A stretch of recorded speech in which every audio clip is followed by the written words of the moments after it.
আসসালামু আলাইকুম। পড়ছি গল্প ক্যাপ্টেন সাহেব। লিখেছেন মারিয়াম ফুল। পর্ব ৭।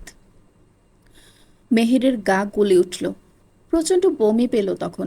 মেডিসিনগুলো বমির সাথে বেরিয়ে আসার পর মেহেরের সারা শরীরে এক অদ্ভুত শিহরণ বয়ে গেল। সে যেন নতুন করে প্রাণ ফিরে পেল। মেঝের উপর হাঁটু গেড়ে বসে ২ হাত পেতে সে আল্লাহর দরবারে শুকরিয়া জানালো। পেটে আলতো করে হাত রেখে বিড়বিড় করে বলল, চিন্তা করো না লিটল চার্ম, মা তোমাকে কিচ্ছু হতে দেবে না। আমরা চলে যাব এখান থেকে অনেক দূরে, বহু দূরে, যেখানে কেউ তোমার কোনো ক্ষতি করতে পারবে না। সায়েদ কামিনী আর তার ছেলে সায়েদ মির্জা তখন বেশ নিশ্চিন্তে ছিল। তারা ভেবেছিল তাদের দেওয়া বিষাক্ত বড়িগুলো মেহেরের ভেতর নিষ্পাপ প্রাণটিকে চিরতরে নিশ্চিহ্ন করে দিয়েছে। কিন্তু রাখে আল্লাহ মারেকে, এই চিরন্তন সত্য যে তাদের আভিজাত্যের অহংকারকে ধুলোয় মিশিয়ে দেবে, তা তারা কল্পনাও করতে পারেনি। রাত তখন গভীর। ঘড়ির কাঁটায় ২টো বাজে। পুরো সায়েদ ভিলা যখন নিস্তব্ধতায় ডুবে আছে, তখন মেঘলা আর নূর ভাবি মেহেরের ঘরে চুপি চুপি ঢুকল। নূর আর মেঘলা এখনো জানে না মেহেরের এই কঠিন লড়াইয়ের আসল কারণ। তারা শুধু মেহেরের কান্নাকাটি আর তার অসহায়ত্ব দেখে তাকে সাহায্য করার সিদ্ধান্ত নিয়েছে। তারা ভাবছে মেহের শুধু এই জোরপূর্বক বিয়ে আর অন্তর নিখোঁজ হওয়া নিয়ে ভেঙে পড়েছে। নূর ভাবি প্রথমে মির্জার রাগের কথা ভেবে ভীষণ ভয় পাচ্ছিল, কিন্তু মেহেরের করুণ মুখ দেখে নিজের ভয়কে জয় করলেন। মির্জার ড্রয়ার থেকে অতি সাবধানে পেছনের গেটের চাবিটা সরিয়ে এনে মেহেরের হাতে দিলেন তিনি। সদর দরজা দিয়ে পালানো অসম্ভব ছিল, কারণ সেখানে কড়া পাহারাদার। মেহের শেষবারের মতো মেঘলা আর নূর ভাবিকে জড়িয়ে ধরে বিদায় নিল। চোখের জল মুছে সে অন্ধকারের বুক চিরে পেছনের গেট দিয়ে বেরিয়ে এলো। মেহের নিজের গাড়ি থাকা সত্ত্বেও সেটি নেওয়া সম্ভব ছিল না, কারণ গাড়ির শব্দে পাহারাদারদের চোখে পড়ে যেত। মেহের দ্রুত পায়ে হাঁটতে শুরু করলো। কিছু দূর যাওয়ার পর তার নিঃশ্বাস ভারী হয়ে এলো। শরীর আর সায় দিচ্ছিল না।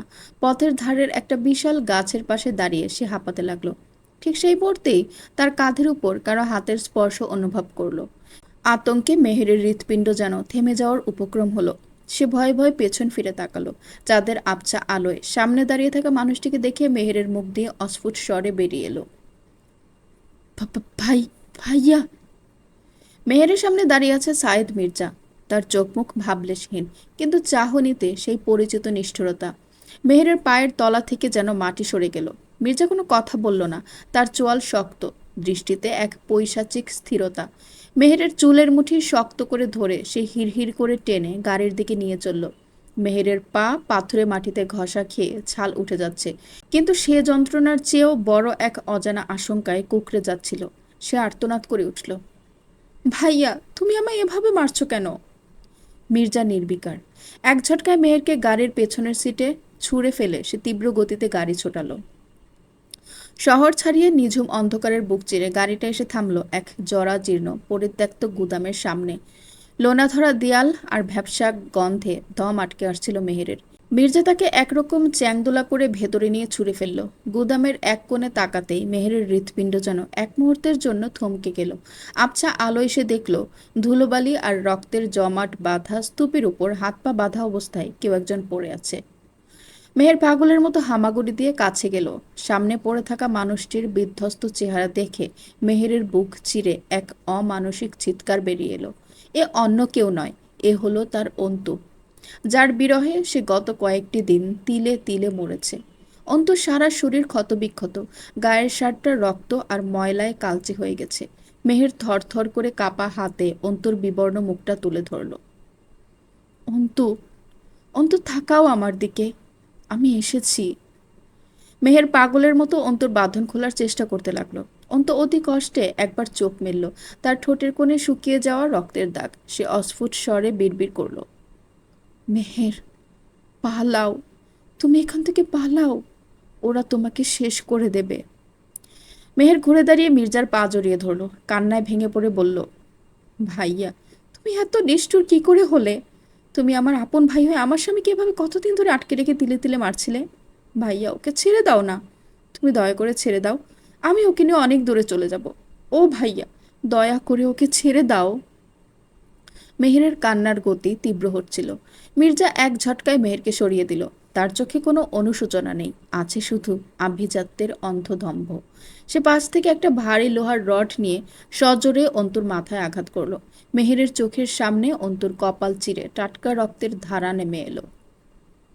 না ভাইয়া, থামো। তুমি ওকে মারলে, আমায় আগে মেরে ফেলো তুমি। মেহের পাগলের মতো অন্তুর নিথর হতে যাওয়া দেহটাকে নিজের বুক দিয়ে আড়াল করলো। কিন্তু মির্জা তখন মানুষ নয়, এক পিশাচ।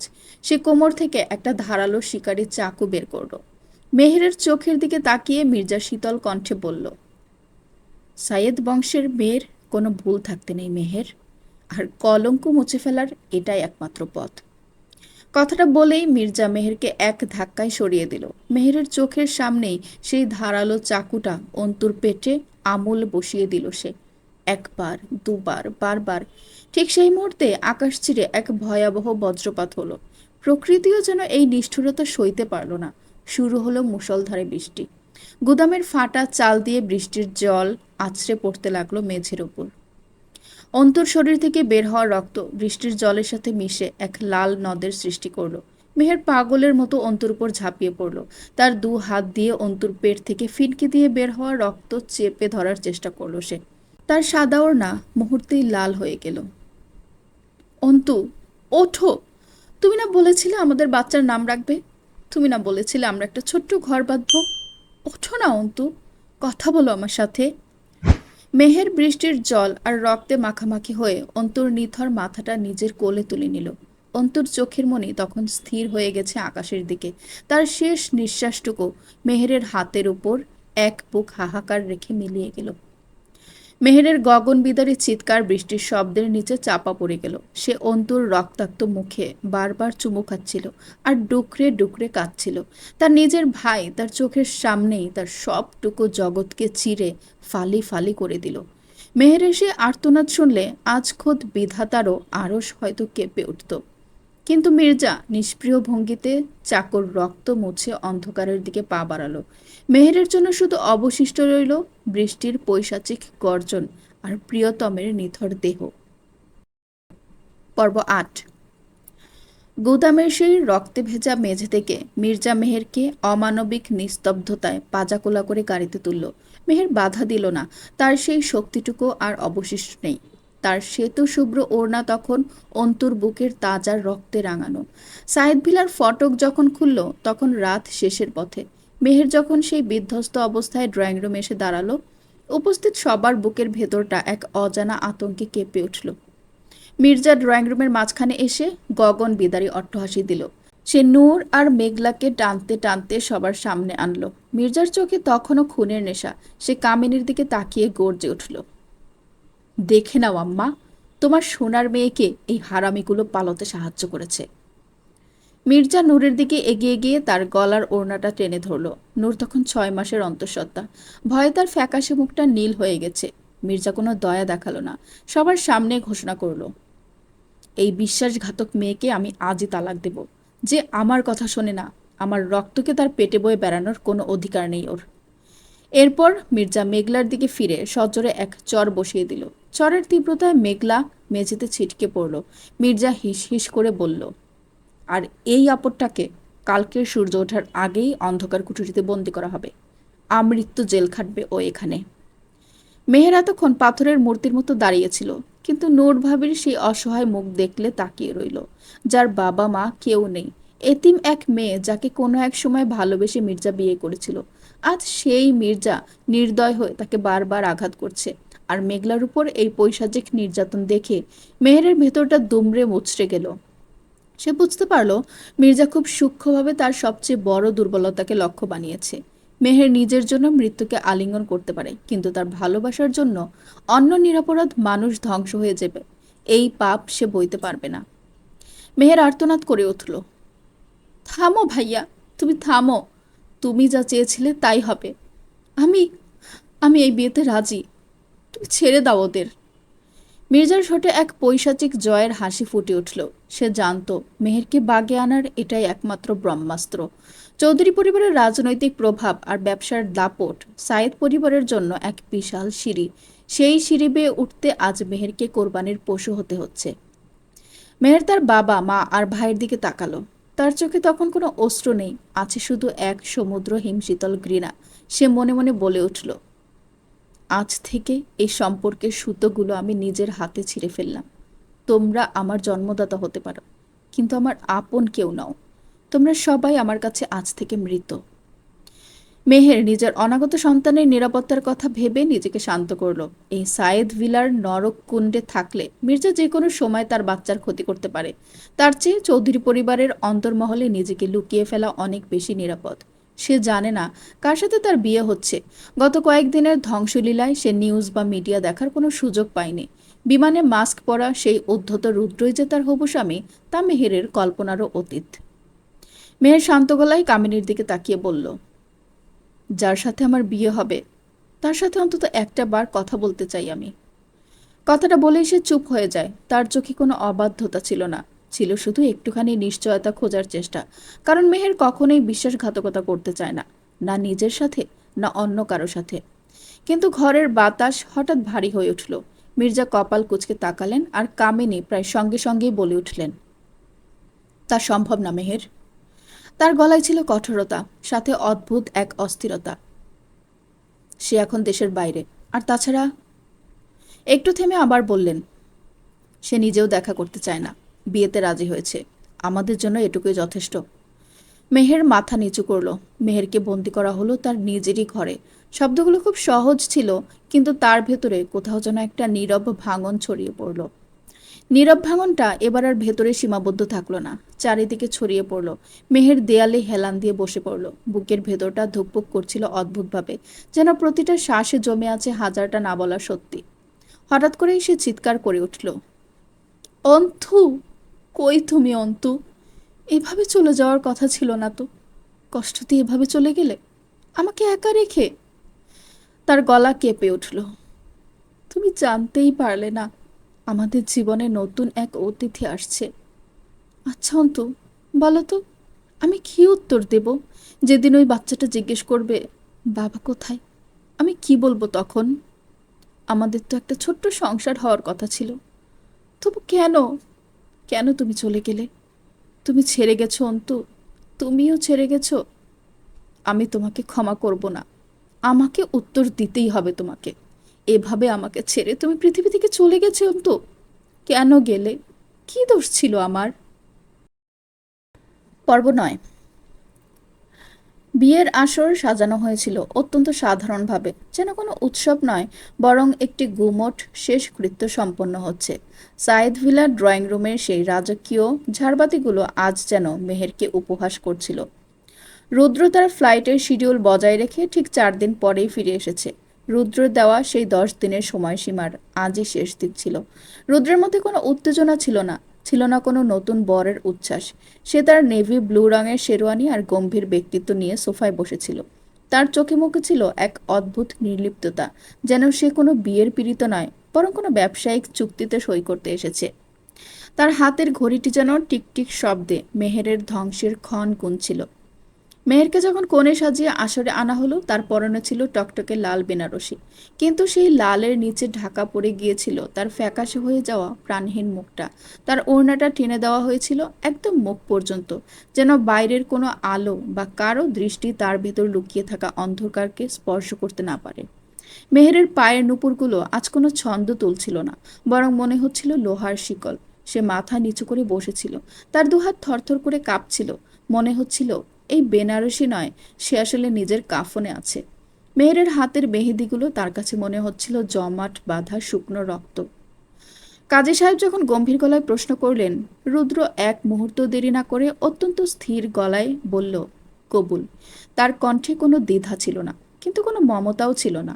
অপরদিকে মেহেরের কানে যখন কাজী সাহেবের প্রশ্নগুলো পৌঁছাচ্ছিল, তখন তার চারপাশে সায়েদ ভিলার রাজকীয় দেয়ালগুলো যেন ঘুরছিল। কানে বাজছিল বৃষ্টির পৈশাচিক শব্দ আর অন্তুর শেষ গোঙানি। নূর ভাবি আর মেঘলার জীবনের সুরক্ষার কথা ভেবে বুক ভরা হাহাকার নিয়ে মেহেরের গলা দিয়ে অস্ফুট স্বরে বেরিয়ে এলো, কবুল। একবারের জন্য মেহের চোখ তুলে তার অপর প্রান্তের মানুষটির দিকে তাকালো না। রুদ্রের চেহারা দেখার বিন্দুমাত্র আগ্রহ বা সাহস তার ছিল না। বিদায়বেলায় মেহের যখন সাইদ ভিলার চৌঘাটে এসে দাঁড়ালো, তখন তার ভেতরটা ঘৃণায় বিষিয়ে উঠেছে। সাইদ ইমরান সাহেব অপরাধবোধে নুয়ে পড়া কাঁধে মেয়ের মাথায় হাত রাখতে চাইলেন, কিন্তু মেহের এক পা পিছিয়ে এলো। তার কণ্ঠস্বর পাথরের মতো শক্ত হয়ে ড্রয়িং রুমের কোনায় কোনায় আছড়ে পড়ল। এই বাড়ির চৌকাঠ আর আমার পায়ের তলার মাটির সাথে আজ থেকে আমার আজন্মের সব চুক্তি খণ্ডন হলো বাবা। আপনাদের সায়েদ ভিলার এই আভিজাত্যের স্তম্ভগুলো মানুষের রক্ত আর কান্নায় করা। এখানে আমি আর এক মুহূর্তের জন্য নিজের অস্তিত্ব রাখতে চাই না। আজ থেকে আপনারা আমার কাছে মৃত। আপনাদের এই রক্তক্ষেকো ছায়া যেন কোনো দিন আমার ওপর আর না পড়ে। আমি অনেক আগেই মরে গেছি। মৃত ব্যক্তিরা শ্মশানে বারবার ফিরে আসে না। আমিও আসবো না আপনাদের ছায়া মারাতে। তখন চৌধুরী পরিবারের কেউ পাশে উপস্থিত ছিল না। গাড়ি চলতে শুরু করলে মেহের একবারও পেছনে ফিরে তাকালো না। সাইদ ভিলার সেই আলোকোজ্জ্বল রোশনাই তার চোখের আড়ালে চলে গেল। চৌধুরী নিবাসে মেহেরের পা রাখার বয়স এখন মাত্র 4 ঘন্টা। রুদ্রের ঘরের এই বিশাল নিস্তব্ধতায় সে একা বসে ফুপিয়ে কেঁদে উঠল।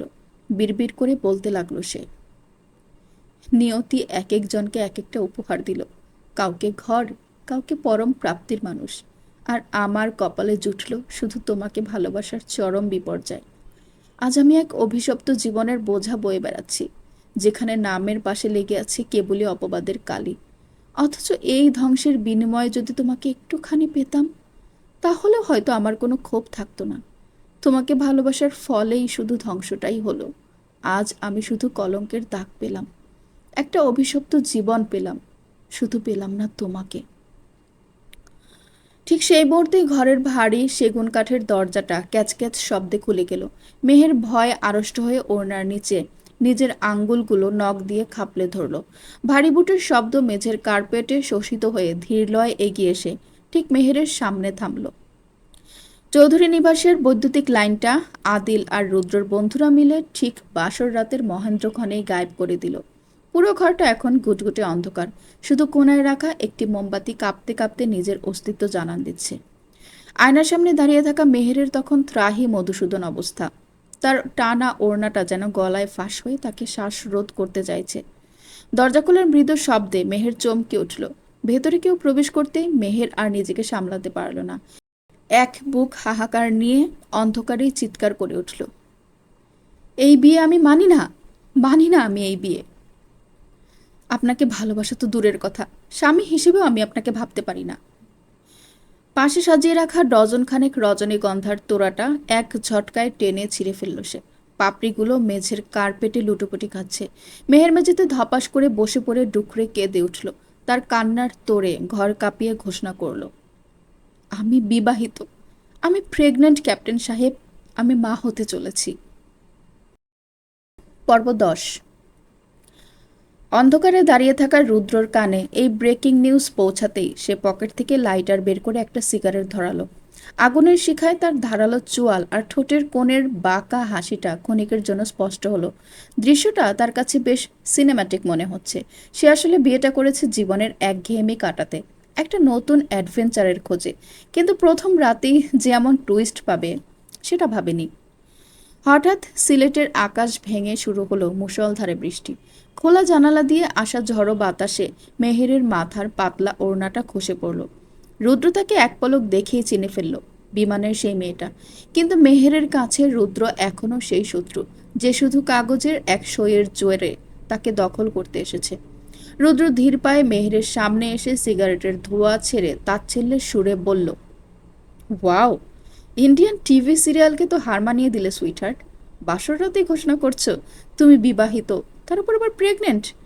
তো তোমার সেই রোমিও এখন কোথায়? তাকে ছেড়ে আমার কাছে কেন? মেহেরের চড়া গলা মুহূর্তে আর্তনাদে রূপ নিল। সে ফিসফিস করে বলল, নেই, সে আর নেই এই পৃথিবীতে। রুদ্র ভ্রু কুচকে একদম নির্বিকার গলায় বলল, ওহ, সো স্যাড। তো এতে আমার কি করার আছে? আমি কি এখন টিস্যু এগিয়ে দেব নাকি? মেহের এবার মরিয়া হয়ে রুদ্রের সামনে হাঁটু গেড়ে বসল। ক্যাপ্টেন সাহেব, আমি আমার বাচ্চার প্রাণ ভিক্ষা চাইছি। আমি মাত্র 6টা মাস সময় চাই, এরপর ডিভোর্স দিয়ে চলে যাব। প্লিজ আমাকে সাহায্য করুন। ঠিক তখনই বিদ্যুৎ চলে এলো। ঘরটা আলোয় ঝলমল করতেই রুদ্র একদিকের ভ্রু তুলে মেহেরের দিকে তাকালো। সে তার হাতের ঘড়িটার দিকে তাকিয়ে খুব ক্যাজুয়াল ভঙ্গিতে বলল, দেখো, ক্যাপ্টেন রুদ্র লাভের গুড় ছাড়া পিঁপড়েও ধরে না। তোমাকে শেল্টার দেব, আমার বাড়িতে নাটক করবে, তাতে আমার লাভ কি? মেহের তড়িঘড়ি করে বলল, আমার সব সম্পত্তির 51% আপনাকে লিখে দেব। রুদ্র মনে মনে হাসল। যার নিজের কয়েকটা $multi-million বিজনেস আছে, তার কাছে 51% সম্পত্তি একটা কৌতুক মাত্র। কিন্তু মেহেরের জেদটা তাকে বেশ আমোদ দিচ্ছে। সে গম্ভীর্য ধরে রেখে বলল, তা ওই মালকড়ি কবে পাবো? 21 বছর বয়স হলে অটোমেটিক আমার নামে হয়ে যাবে, তখন আমি আপনাকে দিয়ে দিব। আর এই কয়েক মাস আমার পিছনে আপনার যা খরচ হবে সব শোধ করে দেব। মেহের জানে তার মেজো ভাই মাশফি তাকে নিশ্চয়ই উদ্ধার করবে। ভিসা হলেই সে বিদেশে পাড়ি দেবে। শুধু এই কটা দিন একটু সেফ জোন দরকার। রৌদ্রের ঠোঁটের কোণে এক চিলতে শয়তানি হাসি ফুটল। সে সোফায় হেলান দিয়ে বলল, ওকে, ডিল। তবে সম্পত্তির 51 না, 70% লাগবে। বেশি হয়ে গেল? আচ্ছা যাও, ডিসকাউন্ট দিলাম, 65%। রাজি? মেহের দমে গিয়ে মাথা নাড়ল। রাজি না হয়ে উপায় নেই। সে বিছানার উপর রাখা একটা বাটার নাইফ হাতে নিয়ে রুদ্রের দিকে তাক করল। আপনি সোফায় শোবেন, আমি বেটে। এক কদমও এগোবেন না। রুদ্র অট্টহাসি দিয়ে মেহেরের হাত থেকে তুড়ি মেরে ছুরিটা কেড়ে নিল। আগে অস্ত্র ধরা শিখুন মিসেস ক্যাপ্টেন। এই খেলনা দিয়ে একটা রগও কাটা যাবে না। আর শোনো, আমাকে দেখে কি ফুটপাতের লোক মনে হয়? আমি বেডেই শোবো। মেহেরের চোখ দুটো গোল গোল হয়ে গেল। রুদ্র ছুরিটা দূরে ছুঁড়ে ফেলে দিয়ে হাই তুলে বলল, আরে বাবা, ভয় পেও না। আমি মাউন্ট এভারেস্ট জয় করার টার্গেটে আছি। তোমার এই ছোটখাটো। মেহেরের রক্তচক্ষু দেখে কথা মুহূর্তের মধ্যে ফুরিয়ে ফেলল। তুমি ওই পাশে ঘুমাও, আমি এ পাশে। মাঝখানে বালিশের দেয়াল তুলে দিচ্ছি। খুশি? মেহের জেদ ধরে সোফাতেই জড়সড় হয়ে বসে রইল। রুদ্রের সাথে একই বিছানায় শোয়া তো দূর, তার ছায়া মারাতেও মেহেরের ঘৃণা হচ্ছে। রুদ্র নির্বিকার ভঙ্গিতে বিছানায় গা এলিয়ে দিলেও মেহেরের অস্থিরতা তার নজর এড়াল না। আধো অন্ধকারে মেহের দেখল রুদ্র চোখ বুজে আছে, যেন দুনিয়ার কোনো দুশ্চিন্তা তাকে স্পর্শ করে না। রাত তখন প্রায় 2:30। মেহের সোফার এক কোণে মাথা রেখে তন্দ্রাচ্ছন্ন হয়ে পড়েছিল, কিন্তু পেটের ভেতর এক অদ্ভুত অস্বস্তি আর পিঠের ব্যথায় তার বারবার ঘুম ভেঙে যাচ্ছিল। ওদিকে রুদ্রের হঠাৎ ঘুমটা পাতলা হয়ে এলো। পাইলটদের একটা সহজাত গুণ থাকে, চারপাশের সামান্যতম নড়াচড়াও তারা টের পায়। রুদ্র চোখ খুলে দেখল মেহের সোফায় গুটিসুটি মেরে পড়ে আছে। তার লাল বেনারসিটা সোফার হাতলে আটকে গেছে, আর মুখটা যন্ত্রণায় কুঁচকে আছে। রুদ্র উঠে বসল। তার চোখে মুখে সেই চিরচেনা তাচ্ছিল্য থাকলেও মনের কোথাও একটা খচখচানি বিঁধল। সে ধীর পায়ে মেহেরের সামনে গিয়ে দাঁড়ালো।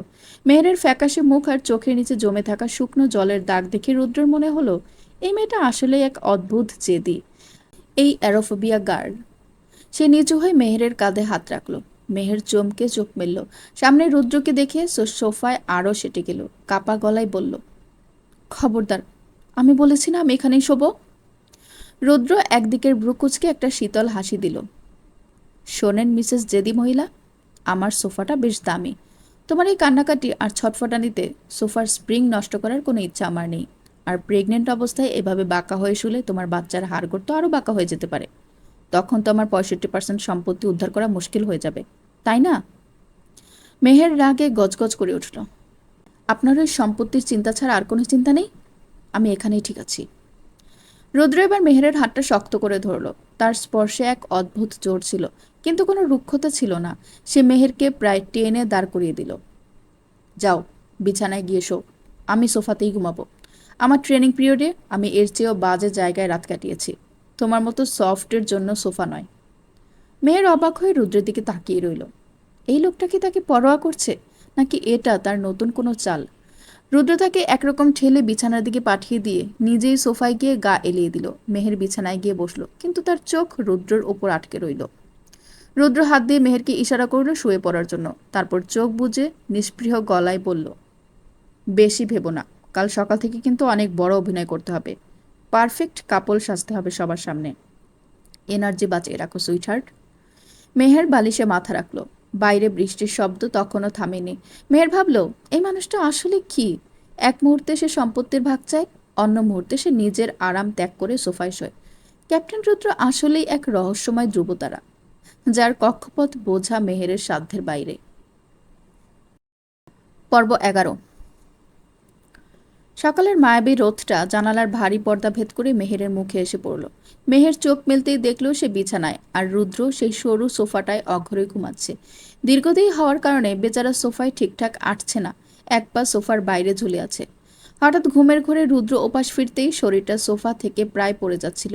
মেহের একদম বিদ্যুৎ বেগে বিছানা থেকে নেমে রুদ্রকে আটকাতে গিয়ে তার খুব কাছে চলে এলো। মেহেরের হাত দুটো রুদ্রের চওড়া কাঁধ চেপে ধরল যাতে সে ফ্লোরে আছড়ে না পড়ে। ঠিক সেই মুহূর্তে রুদ্রের চোখ খুলে গেল। জানালার ওপাশ থেকে আসা ভোরের আলো মেহেরের কালো চোখের মনিতে তির্যকভাবে পড়ছে। এই প্রথম মেহের এত কাছ থেকে রুদ্রকে দেখল। রুদ্রের সেই চিরচেনা তাচ্ছিল্য মাখানো চিল মেজাজটা এখন নেই, বরং এক অদ্ভুত প্রশান্তি মুখে চেয়ে আছে। রুদ্র কয়েক সেকেন্ড পলকহীনভাবে মেহেরের দিকে তাকিয়ে রইল। মেহেরের হার্টবিট তখন ড্রাম পিটাচ্ছে। সে অপ্রস্তুত হয়ে যেই সরে যেতে চাইল, রুদ্র চট করে মেহেরের কবজিটা ধরে ফেলল। তার ঠোঁটের কোণে সে পরিচিত বাঁকা হাসিটা ফিরে এলো। সে মেহেরকে নিজের দিকে একটু টেনে নিয়ে নিচু স্বরে ফিসফিস করে বলল, কি ব্যাপার মিস অ্যারোফোবিয়া? আকাশ থেকে পড়ার ভয় পাও বলি কি এখন মাটিতে পড়া মানুষকে জাপটে ধরছ? নাকি সকাল সকাল ক্যাপ্টেনের সাথে ক্লোজ ল্যান্ডিং করার নতুন কোনো বাহানা খুঁজছ?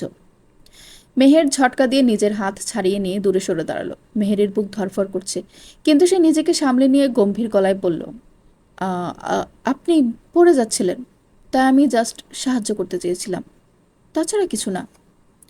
রুদ্র সোফায় উঠে বসে আড়মোড়া ভাঙল। তার অবিন্যস্ত চুল আর খালি গায়ের পেশিগুলো ভোরের আলোয় আরও স্পষ্ট। সে তাচ্ছিল্যের সুরে হাসল। সাহায্য নাকি সুযোগ? চৌধুরী বাড়ির বউরা বুঝি সকালেই বরের ওপর এভাবে ঝাঁপিয়ে পড়ে? Damn it Meher! মেহের আর এক মুহূর্ত সেখানে দাঁড়ালো না। অপমানে আর লজ্জায় তার চোখ ভিজে এলো। সে দ্রুত ঘর থেকে বের হয়ে নিচে নেমে এলো। নিচে দাদি সুলতানা চৌধুরী মেহেরকে আদর করে নিজের কাছে বসালেন। আলমারি থেকে একটা পুরনো কাঠের বক্স বের করে একজোড়া শাহী নকশার সোনার বালা মেহেরের হাতে পরিয়ে দিলেন। দাদি স্নেহের সুরে বললেন, মেহের, বিয়ের প্রথম সকালে এটা আমাদের বাড়ির নিয়ম। আজ থেকে এই বাড়ির সব কিছুর উপর তোমার সমান অধিকার। রুদ্র একটু জেদি, একটু উড়নচণ্ডী, কিন্তু মানুষটা খারাপ না। তুমি ওকে আগলে রেখো। একটু থেমে দাদি মেহেরের মাথায় হাত বুলিয়ে আবার বললেন, আর হ্যাঁ, চৌধুরী বাড়ির একটা নিয়ম আছে। বিয়ের প্রথম সকালে বাড়ির নতুন বউকে নিজের হাতে কিছু একটা রান্না করতে হয়, যদি তোমার আপত্তি না থাকে। মেহের দাদির এই স্নেহমাখা আবদার ফেলতে পারল না। সে মৃদু হেসে উত্তর দিল, না দাদি, আমি রান্না করব। দাদি খুশি হয়ে চশমাটা নাকের উপর ঠিক করে দিয়ে বললেন, আমি রুদ্রকে পাঠিয়ে দিচ্ছি। স্বামী স্ত্রী মিলে একসাথে রান্না করলে ভালোবাসা বাড়ে। তোমরা দুজন মিলে কিছু একটা বানাও, কেমন? রুদ্রের নাম শুনে মেহেরের মনে মনে একটু ইতস্তত বোধ করলেও মুখে কিছু বলল না। ওদিকে রুদ্র সিঁড়ি দিয়ে নামতে নামতে কাল রাতের মেহেরের সেই বাটার নাইফ দিয়ে ভয় দেখানোর কথা ভেবে মনে মনে হাসছিল। সে আপন মনে বিড়বিড় করল, বড্ড অদ্ভুত তুমি মিস অ্যারোফোবিয়া। মেহেরকে সাহায্য করার পেছনে রুদ্রমনের গভীরে যে এক অদৃশ্য উদ্দেশ্য কাজ করছে, উদ্দেশ্য ছাড়া ক্যাপ্টেন রায়হান চৌধুরী রুদ্র এক পাও এগোয় না। রুদ্রর মা রেহানা চৌধুরী ছেলেকে ড্রয়িং রুমে দেখে স্নেহমাখা ধমকে সুরে বললেন, রুদ্র, আজ বিকেলে মেহেরকে নিয়ে শপিংয়ে যাবি। বিয়ের আগে মেয়েটা ঠিকমতো হয়তো কোনো কেনাকাটাই করতে পারেনি। রুদ্রর কপালে বিরক্তির ভাঁজ পড়ল। সে মুখটা একটু বাঁকা করে বলল, আমি? আমায় কি যেতেই হবে মা? আজ একটু কাজ ছিল। কথাটা শেষ করার আগেই রুদ্রর বাবা হামজা চৌধুরী খবরের কাগজ থেকে মুখ তুলে গম্ভীর গলায় বললেন, কাজ পরে হবে। বিয়ে করেছো যখন, বউয়ের শখ আহ্লাদ মেটানো এখন তোমার প্রধান কাজ। তুমি ওকে নিয়ে যাবে, এটাই আমার শেষ কথা। রুদ্র বাবার ওপর কথা বলার সাহস পেল না। দাদি ঠিক সেই মুহূর্তে সুযোগ বুঝে ফোড়ন কাটলেন, যাবে, আমার দাদাভাই নিশ্চয়ই যাবে। যাবে না? রুদ্র দমে গিয়ে ম্লান হেসে বলল, আচ্ছা দাদা, নিয়ে যাব। দাদি এবার মিটিমিটি হেসে রুদ্রর কাঁধে হাত রাখলেন। শপিং তো বিকেলে, এখন গিয়ে রান্না করে মেহেরকে একটু সাহায্য করতো দেখি। মেহের আজ প্রথম সকালে নাস্তা বানাচ্ছে। চৌধুরী বাড়ির প্রাচীন নিয়ম, বউ যখন প্রথম রাঁধবে স্বামী তাকে সঙ্গ দেবে। রুদ্র আকাশ থেকে পড়ল। সে চোখ কপালে তুলে বলল, আমি কিচেনে হেল্প করব? ইটস ইম্পসিবল দাদি। তোমরা কি চাও আমি ওর আঁচল ধরে হাঁটি? শেষমেশ দাদির চাতুর্যই জয়ী হলো। তার কথার জালে আটকা পড়ে রুদ্র বাধ্য হলো কিচেনের দিকে পা বাড়াতে, যেখানে মেহের একাই সব সামলাচ্ছিল। মেহের আজ একটা ছাই রঙের লম্বা ড্রেস পরেছে। রান্নাঘরের কাজের সুবিধার্থে সে তার লম্বা রেশমি চুলগুলো হাত দিয়ে পেঁচিয়ে ওপরের দিকে একটা আলগা খোপা করে নিয়েছে।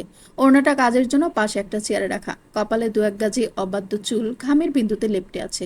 আর মেহের খুব মনোযোগ দিয়ে আটার মণ্ড তৈরি করছে। ঠিক সেই মুহূর্তে রুদ্র রান্নাঘরের দরজায় এসে দাঁড়ালো, পরনে সাদা কজুয়াল টি শার্ট। রুদ্র নিঃশব্দে কাউন্টারে হেলান দিয়ে মেহেরকে দেখতে লাগলো। মেহেরের এই ঘরোয়া আর অগোছালো রূপটা রুদ্রের কাছে বড্ড অচেনা। রুদ্রের সেই অতর্কিত আর অস্বস্তিকর চাহনি মেহেরের নজরে আসতে সে চট করে ঘুরে দাঁড়ালো। রুদ্রর চোখের সেই তীক্ষ্ণ দৃষ্টি দেখে মেহের অপ্রস্তুত হয়ে পড়ল। সে তড়িঘড়ি করে পাশের চেয়ার থেকে ওড়নাটা টেনে নিয়ে মাথায় তুলে দিল। রুদ্রের ঠোঁটের কোণে তখন সেই চিরচেনা তাচ্ছিল্য মাখানো হাসি। এক পা এগিয়ে এসে মেহেরের একদম কাছে গিয়ে দাঁড়ালো সে। রুদ্র নিচু স্বরে মেহেরের খুব কাছে মুখ নিয়ে ফিসফিস করে বলল, কি হলো? আমাকে দেখে এত চমকে যাওয়ার কি আছে? নাকি সকাল সকাল নিজের এই ন্যাচারাল লুকটা আমাকে দেখিয়ে ইমপ্রেস করার নতুন কোনো টেকনিক বের করেছো? মেহেরের ফর্সা মুখটা লজ্জায় আর রাগে মুহূর্তেই লাল হয়ে উঠল। সে হিজাবটা একটু টেনে ঠিক করে নিয়ে শক্ত গলায় বলল, আপনার মতো রুচিহীন মানুষকে ইমপ্রেস করার কোনো শখ আমার নেই। দয়া করে নিজের সীমা বজায় রাখুন। রুদ্র এবার খিলখিল করে হেসে উঠল। সে কাউন্টার থেকে এক মুঠো শুকনো ময়দা তুলে নিল। তার চোখে তখন এক অদ্ভুত ধূর্ততা। মেহেরের খুব কাছে গিয়ে ধীর লয়ে বলল, সীমা? রুদ্র চৌধুরীকে ওসব নীতিকথা শুনিও না মেহের। আমি যেখানেই দাঁড়াই সীমা সেখান থেকেই শুরু হয়। বলেই রুদ্র হুট করে মেহেরের নাকের ডগায় ময়দা মাখিয়ে দিল। মেহের চমকে উঠল। ওর বড় বড় চোখের মনে দুটো স্থির হয়ে গেল। হাতের আটার দলাটা নিয়ে সজোরে রুদ্রের সাদা টি শার্টের উপর লেপে দিল মেহের। রুদ্রের হাসিটা মুহূর্তেই মিলিয়ে গেল। সে তার টি শার্টে মেহেরের হাতের আঠালো ছাপ দেখে বিরক্তি মাখা চোখে তাকালো। দুজনের মাঝখানে এখন এক অদৃশ্য পাহাড়। ঠিক সেই মুহূর্তে দাদির গলার আওয়াজ ড্রয়িং রুম থেকে ভেসে এলো। রুদ্র এক ঝটকায় মেহেরকে ছেড়ে দিয়ে দুপা পিছিয়ে গেল। তার ঠোঁটে সেই রহস্যময় আর তাচ্ছিল্যের হাসি। মেহের তখন কাঁপছে। দ্রুত ওড়নাটা সামলে নিয়েছে সে। রুদ্র এক মুহূর্ত দেরি না করে কিচেন থেকে বের হয়ে এলো। কিছুক্ষণ পর ডাইনিং টেবিলে সবাই নাস্তা করতে বসলো। মেহেরের বানানো গরম গরম লুচি আর আলুর দমের ঘ্রাণে পুরো ঘর ম করছে। হামজা চৌধুরী এক টুকরো লুচি মুখে দিয়েই চোখ বুঝলেন। আহা, মা, তোমার হাতের রান্নায় তো জাদু আছে। রেহানা, তোমার ছেলের কপাল তো দেখি ভালোই। সবাই যখন মেহেরের প্রশংসায় পঞ্চমুখ, রুদ্র তখন প্লেটে হাতও দেয়নি। সে চেয়ার ছেড়ে উঠে দাঁড়িয়ে ঘুরে দেখল। রেহানা চৌধুরী অবাক হয়ে বললেন, কি রে, নাস্তা না করে উঠে পড়লে যে? মেহের কত কষ্ট করে বানালো। রুদ্র আলগা হাসলো। সেই হাসিতে কোনো মমতা নেই। সে মেহেরের দিকে একবার তাকিয়ে বলল, ক্ষুধা নেই মা, বাইরে এক বন্ধুর সাথে দেখা করতে হবে, ওখানে গিয়ে কিছু একটা খেয়ে নেব। পর্ব 12। মেহের আয়নার সামনে স্থবির হয়ে বসেছিল। তার দু চোখে ক্লান্তি আর অনিশ্চয়তার ছাপ স্পষ্ট। মাথার ওড়নাটা গাফিলতিতে সরে গিয়ে ড্রেসিং টেবিলের একপাশে ঝুলে আছে। জানালার ফাঁক দিয়ে আসা হালকা বাতাস তার অবিন্যস্ত চুলগুলোকে আলতো করে তোলাচ্ছে। কিন্তু মেহেরের সেদিকে কোনো খেয়াল নেই। আয়নার প্রতিছবিতে সে নিজেকে দেখছে না, বরং দেখছে এক অচেনা ভবিষ্যৎকে। বাবা মায়ের আদরের ছোট মেয়ে, ভাইদের চোখের মণি, যার জীবনে কখনো কোনো অভাব ছিল না। সেই চঞ্চল মেহের আজ এমন এক মোড়ে দাঁড়িয়েছে যেখানে কান্নার অধিকারটুকু যেন এক দায় হয়ে দাঁড়িয়েছে। নিজের পরিবার তাকে এমনভাবে নিঃস্ব করে দেবে মেহের তা কল্পনাতেও ভাবেনি। রুদ্রের সাথে এই বিয়েটা সে কোনোদিন মেনে নিত না, যদি না তার গর্ভের ওই ছোট্ট প্রাণের নিরাপত্তার প্রশ্ন আসতো। রুদ্র বেশ কিছুক্ষণ আগেই রুমে এসেছে। মেহেরের এই উদাসীনতা তার নজর এড়ালো না। সে দেওয়ালের পাশে হেলান দিয়ে দাঁড়িয়ে আয়নার দিকে তাকালো, যেখান থেকে মেহেরের ফ্যাকাশে মুখটা স্পষ্ট দেখা যাচ্ছে। রুদ্র হঠাৎ নীরবতা ভেঙে খুব স্বাভাবিক গলায় জিজ্ঞেস করল, তুমি কি আমার সাথে যাবে? মেহের আয়নায় চোখ তুলে তাকালো। লজ্জা আর অস্বস্তির ভারে নুয়ে পড়ে। তাড়াহুড়ো করে পাশের ওড়নাটা কুড়িয়ে নিয়ে শরীরটা আড়াল করলো। তার কণ্ঠে এক অদ্ভুত নিস্তব্ধতা। কোথায়? অ্যাপার্টমেন্টে। ঢাকাতে আমার নিজস্ব অ্যাপার্টমেন্ট আছে। দেশে থাকলে আমি ওখানেই থাকি। এখানে থাকাটা এখন সেফ না। মেহের কিছু না ভেবেই সরাসরি নাকচ করে দিল, না, আমি যাব না। মেহেরের জন্য ব্যাপারটা চিন্তার অতীত। একটা অ্যাপার্টমেন্টে শুধু তারা দুজন থাকবে, আর কেউ না। রুদ্র মেহেরের মনের কথা যেন মুহূর্তে আঁচ করতে পারল। সে একটা সূক্ষ্ম হাসি দিয়ে বলল, দেখো, আমি কোনো রিস্ক নিতে পারি না। তোমার কন্ডিশন এখন মোটেও ভালো না। তার উপর তুমি প্রেগনেন্ট। বাড়ির কেউ যদি এই কথা জানতে পারে তবে কি হবে ভেবেছ? দাদি বা মা কি এটা সহ্য করতে পারবেন? তার চেয়ে আমার সাথে থাকাটাই সেফ। মেহের মাথাটা নিচু করে কিছুক্ষণ ভাবল। রুদ্রর কথায় যুক্তি আছে। চৌধুরী নিবাসের এই সত্যিটা চাপা রাখা কঠিন হবে। সে খুব মৃদুস্বরে বলল, যাব।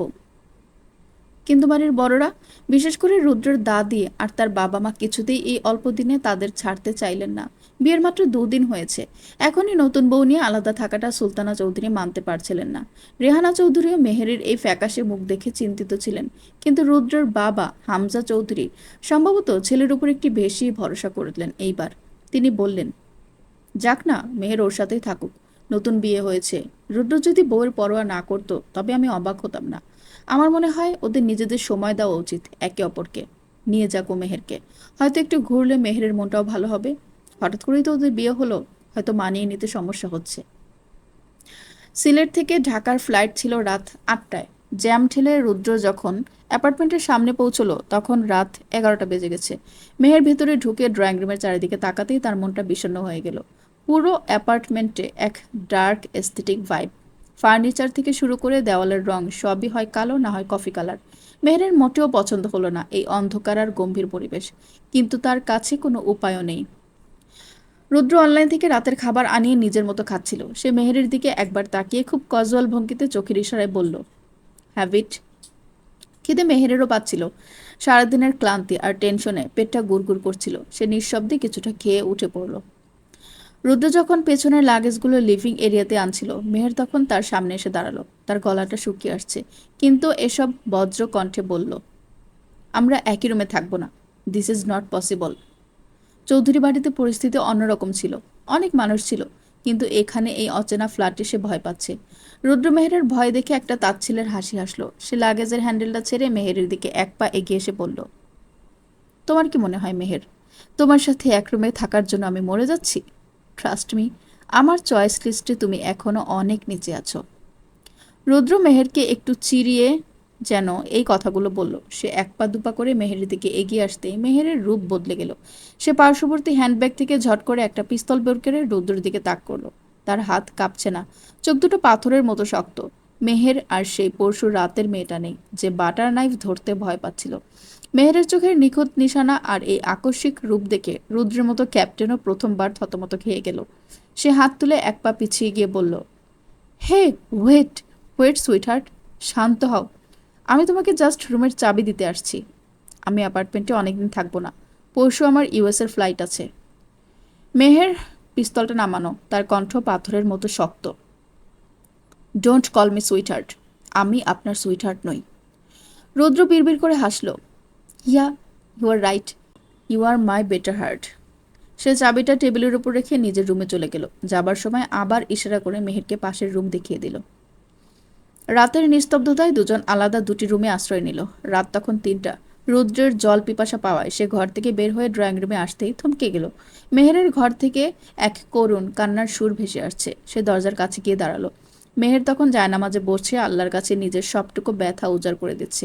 এটা সেই সময় যখন বান্দা তার স্রষ্টার সবচেয়ে কাছে থাকে। মেহের 2 হাত তুলে মোনাজাত করছে। প্রার্থনার আকুলতায় হঠাৎ তার গলার স্বর বুঝে এলো। ভাঙা কণ্ঠে সে বিড়বিড় করে উঠল, হে আল্লাহ, আমায় কোন মোড়ে এনে দাঁড় করালে? আমার সামনে তো কোনো পথ আর অবশিষ্ট নেই। আমায় সাহায্য করো। মেহিরের কান্নার বেগ ক্রমে বাড়তে থাকে। বুক ফাটা আর্তনাদে সে বলতে লাগলো, আমার বাচ্চা, আমার বাচ্চাটাকে ভালো রেখো। এই পৃথিবীতে ও ছাড়া যে আমার আর কেউ নেই। দরজার আড়ালে ছায়ার মতো দাঁড়িয়ে ছিল রুদ্র। মেহেরের এই বুক ভাঙা প্রার্থনা তার কানে পৌঁছালেও হৃদয়ে কোনো রেখাপাত করল না। সে অন্ধকারের মাঝেই এক চিলতে তাচ্ছিলের হাসি হাসল। ঠোঁটজোড়া অতি সামান্য নেড়ে সে বিড়বিড় করে নিজেকেই যেন বলল, খাকে তুমি তোমার দুঃখ শোনাচ্ছ মেহের। যার কাছে সাহায্যের আর্জি জানাচ্ছ, সেখান থেকে তোমার প্রার্থনার উত্তর কোনো দিনই আসবে না। রুদ্রেশ্বর এতটাই নিচু যে তার ঘরের বাতাসে তা মিলিয়ে গেল। মেহের টেরও পেল না যে তার ঠিক পেছনেই কেউ একজন দাঁড়িয়ে তার সমস্ত আর্তনাদকে উপহাস করছে। রুদ্রের সেই নিষ্প্রিয় চাহনি আর বিষাক্ত হাসি অন্ধকার গহ্বরে ঢাকা পড়ে রইল। পর্ব 13। সকাল 7টা। ড্রয়িং রুমের দিক থেকে আসা খটখট শব্দে মেহেরের ঘুমটা ভেঙে গেল। চোখ কচলে ড্রয়িং রুমে আসতেই সে থমকে দাঁড়ালো। রুদ্র শুধু একটা শর্টস পরে খালি গায়ে হাতে কফির মগ নিয়ে দাঁড়িয়ে আছে। তার ভেজা চুল আর সুঠাম দেহটা সকালের আবছা আলোয় অদ্ভুত দেখাচ্ছে। মেহের অস্বস্তিতে চোখ সরিয়ে নিল। রুদ্র মেহেরকে দেখে বাঁকা হাসল। Good morning sweet heart. Oh sorry, better heart. আমি খুব একটা জেন্টেলম্যান টাইপ লোক নই, সেটা তো জানোই। কফি নিজে বানিয়ে খেয়ে নিও, একটু পরে নতুন সার্ভেন্ট আসবে, সেই রান্নাবান্না সামলাবে। মেহের কোনো উত্তর দিল না। কিচেনে ঢুকে দেখলো সবকিছু একদম অগোছালো, একটা ব্যাচেলর ছেলের কিচেন যেমন হয়। তবুও নিজের জন্য কফি বানিয়ে সে বারান্দায় গিয়ে বসলো। এই ফ্ল্যাটের মধ্যে এই বারান্দাটাই হয়তো মেহেরের কাছে সবচেয়ে বেশি বেশি পছন্দ হলো। ঠিক তখনই পাশের ফ্ল্যাট থেকে একটা অদ্ভুত খসখস শব্দ ভেসে এলো। মনে হলো কেউ ভারী কিছু একটা মেঝেতে টেনে নিয়ে যাচ্ছে। পরক্ষণেই বিকট কিছু একটা পড়ে যাওয়ার শব্দ হলো। মেহের চমকে উঠল। পরক্ষণেই রুদ্র এসে দাঁড়ালো বারান্দার দরজায়। পরনে এখন একটা টি শার্ট। মেহের কফির মগে চুমুক দিয়ে নির্লিপ্তভাবে বলল, আমার যাওয়ার কোনো ইচ্ছে নেই। রুদ্রর চোয়াল শক্ত হয়ে এলো। সে মেহেরের খুব কাছে এগিয়ে এসে বলল, ট্রাস্ট মি, আমিও তোমাকে নিয়ে যেতাম না। দাদির কথা ফেলি না বলেই যাচ্ছি। So just make sure you are ready in 5 minutes. গাড়িতে বসে রুদ্র বারবার চুলে হাত বোলাচ্ছে, কখনো হাতের দামি ঘড়িটা ঠিক করছে। মেহের পাশে এসে বসলো, পরনে লং ড্রেস আর মাথায় নিখুঁত হিজাব। রুদ্রের মনে পড়ে গেল প্রথম দিনের সেই প্লেনের দৃশ্যটা। মেহের বসতেই রুদ্র লাউড মিউজিক ছেড়ে দিল। মেহের সাথে সাথে সেটা অফ করে দিল। রুদ্র আবার অন করলো, মেহের আবার অফ করলো। রুদ্র এবার দাঁত কিরমির করে মিউজিক সিস্টেম বন্ধ করে দিল। শপিং মলে ঢোকার কিছুক্ষণ পরেই দেখা হলো রুদ্রের দুই পুরানো বান্ধবী নিশা আর রুমাইশার সাথে। তারা জনসম্মুখেই রুদ্রকে জড়িয়ে ধরলো। নিশা মেহের দিকে ইঙ্গিত করে রুদ্রকে জিজ্ঞেস করলো, তোমার সাথে যে এসেছে ও কি হয় তোমার? রুদ্রর বিয়ের কথা তার কোনো ফ্রেন্ড বা কলিগ জানতো না। সে একটা শয়তানি হাসি দিয়ে খুব সাবলীলভাবে বলল, রুমমেট। রুমাইশা উত্তেজনায় চেঁচিয়ে উঠল, আউ, বাংলাদেশে বিয়ে ছাড়া রুমমেট? দ্যাটস সো এক্সাইটিং রুদ্র। নিশা একগাল হেসে মেহেরের আপাদমস্তক খুঁটিয়ে দেখে অবজ্ঞা সুরে বলল, টেস্ট তো বদলে গেছে তোমার রুদ্র। আগে তো এই টাইপ পছন্দ ছিল না তোমার। তা রুমমেট যখন, তখন নিশ্চয়ই খুব অকোমোডেটিং, তাই না? নিশার বাঁকা কথায় মেহেরের কানের লতি পর্যন্ত লাল হয়ে উঠল। রুমমেট শব্দটা এই মেয়েগুলোর কাছে খুব স্বাভাবিক শোনালেও মেহেরের কানে তা বিষের মতো লাগলো। তার আত্মসম্মানে যেন কেউ সজোরে থাপ্পড় মারল। মেহের পাথরের মতো দাঁড়িয়ে রইল, তার চোখ ঝাপসা হয়ে আসছে অপমানে। রুদ্র একবারও প্রতিবাদ করল না, বরং বন্ধুদের সাথে এই সস্তা মজাটা উপভোগ করতে লাগলো। মেহেরের মনে হলো সে যেন একটা জীবন্ত পণ্য, যাকে রুদ্র তার বন্ধুদের সামনে সাজিয়ে রেখেছে শুধু বিদ্রূপ করার জন্য। অ্যাপার্টমেন্টের লিভিং রুমে তখন এক থমথমে নীরবতা। বৃষ্টির ঝাপটা কাচের জানালায় আছড়ে পড়ছে, যেন বাইরের আকাশটাও মেহেরের মনের ভেতর কান্নার সুর ধরছে। শপিং মল থেকে ফেরার পর মেহেরের বুকের ভেতরটা অপমানে দাউ দাউ করে জ্বলছিল। রুদ্রের বন্ধুদের সামনে সেই রুমমেট পরিচয়টা তার আত্মসম্মানে এক মরণ কামড় বসিয়েছে। রুদ্র সোফায় হেলান দিয়ে বসে পায়ের জুতো খুলছিল। তার চোখে মুখে কোনো অনুশোচনা নেই, বরং এক ধরনের বিজয়ের তৃপ্তি। মেহের কাঁপতে কাঁপতে রুদ্রের সামনে এসে দাঁড়ালো। তার ফর্সা মুখটা অপমানে লাল হয়ে আছে। মেহের ভাঙা গলায় বলল, আপনি আমাকে সবার সামনে রুমমেট বলে পরিচয় দিলেন? আপনি কি জানেন আপনি আমাকে কতটা নিচে নামিয়েছেন? আপনার ওই বন্ধুদের কাছে আমার চরিত্রটা এখন কি দাঁড়িয়েছে, সেটা কি একবারও ভেবেছেন? রুদ্র জুতোর ফিতা খুলতে খুলতে মাথা তুলল। তার ঠোঁটের কোণে সেই পরিচিত বিদ্রুপাত্মক হাসি। সে মেহেরের পা থেকে মাথা পর্যন্ত একবার তাচ্ছিল্যের দৃষ্টিতে দেখে নিয়ে উঠে দাঁড়ালো। মেহেরের খুব কাছে এসে তার চোখের দিকে তাকিয়ে বিষাক্ত স্বরে বলল, কেন? রুমমেট বললে কি তোমার ওই পবিত্র ইমেজে দাগ পড়ে গেল? Reality check sweetheart. তোমার মতো ওই বোরকাওয়ালি ব্যাকডেটেড মেয়েকে আমার স্ত্রী হিসেবে পরিচয় দেওয়াটা আমার ফ্রেন্ড সার্কেল কতটা এম্বারেসিং, সেটা কি তোমার কোনো ধারণা আছে? তার চেয়ে রুমমেট পরিচয়টাই তোমার জন্য একটা লাক্সারি। অন্তত লোকে ভাববে ক্যাপ্টেনের সাথে থাকার মতো কোনো গুণ তোমার আছে। মেহেরের সারা শরীর রাগে রি করে উঠল। সে হাত মুষ্টিবদ্ধ করে দাঁত কিরমির করে বলল, captain Raiham Chowdhury Rudra, don't cross your limit. নিজের আভিজাত্য জাহির করতে গিয়ে অন্যের চরিত্র নিয়ে। রুদ্র এবার খিলখিল করে হেসে উঠল। সে মেহেরের খুব কাছে মুখ নিয়ে ফিসফিস করে বলল, লিমিট? লিমিট তো তুমি ক্রস করেছো Sawaj Shahed Meher. I just said the truth. তোমার এত লাগছে কেন? বিয়ের আগে প্রেগনেন্ট হতে পারো, অথচ একটা রুমমেট পরিচয় দিলে তোমার সতীত্বে আঘাত লাগে? ওয়াও, আপনাদের মতো হিজাবওয়ালি মেয়েদের এই ডাবল স্ট্যান্ডার্ড দেখেই তো আমার হাসি পায়। পেটে পাপের বোঝা নিয়ে ঘুরছো, আবার বড় বড় নীতিবাক্য শোনাচ্ছ। রুদ্রের এই শেষ কথাটা মেহেরের মস্তিষ্কে যেন বজ্রপাতের মতো আছড়ে পড়ল। তার চোখের মণি দুটো স্থির হয়ে গেল। নিজের পবিত্রতা নিয়ে এত জঘন্য অপবাদ সে তার অতি বড় শত্রুর কাছ থেকেও আশা করেনি। মেহেরের মনে হলো চারপাশের বাতাস ফুরিয়ে আসছে। রুদ্রের সেই দীর্ঘকায় শরীর আর ডার্ক লিভিং রুমটা যেন গোলক ধাঁধার মতো ঘুরছে। মেহেরের মুখটা মুহূর্তে ছোট হয়ে এলো। সে কিছু একটা বলতে চাইল, কিন্তু তার কণ্ঠনালী রুদ্ধ হয়ে গেছে। এক অসহ্য যন্ত্রণায় তার বুকটা ফেটে যাচ্ছে। সে অস্ফুট স্বরে শুধু বলল, আল্লাহ। পরক্ষণে মেহেরের শরীরটা তাসের ঘরের মতো ভেঙে পড়ল। সে এক হাত দিয়ে সোফার কোণাটা ধরার চেষ্টা করলো, কিন্তু পারল না। চোখের পাতা বুজে আসার আগে সে দেখল রুদ্রের সেই অবজ্ঞময় চেহারাটা ঝাপসা হয়ে যাচ্ছে। মেহের নিথর হয়ে শক্ত ফ্লোরের উপর লুটিয়ে পড়ল। রুদ্রের সেই পৈশাচিক হাসিটা মুহূর্তেই উবে গেল। তার হাতের চাবিটা হাত থেকে ফসকে পড়ে গেল। সে চিৎকার করে মেহেরের দিকে এগিয়ে এলো। Meher, Meher, open your eyes. Hey, this is not funny. শুনলেন মারিয়াম ফুলাপুর লেখা ক্যাপ্টেন সাহেব গল্প থেকে পর্ব 7 থেকে পর্ব 13। গল্পটি পরবর্তী পর্বগুলো শুনতে চাইলে অবশ্যই চ্যানেলটিকে সাবস্ক্রাইব করে আমার সাথেই থাকবেন। ধন্যবাদ।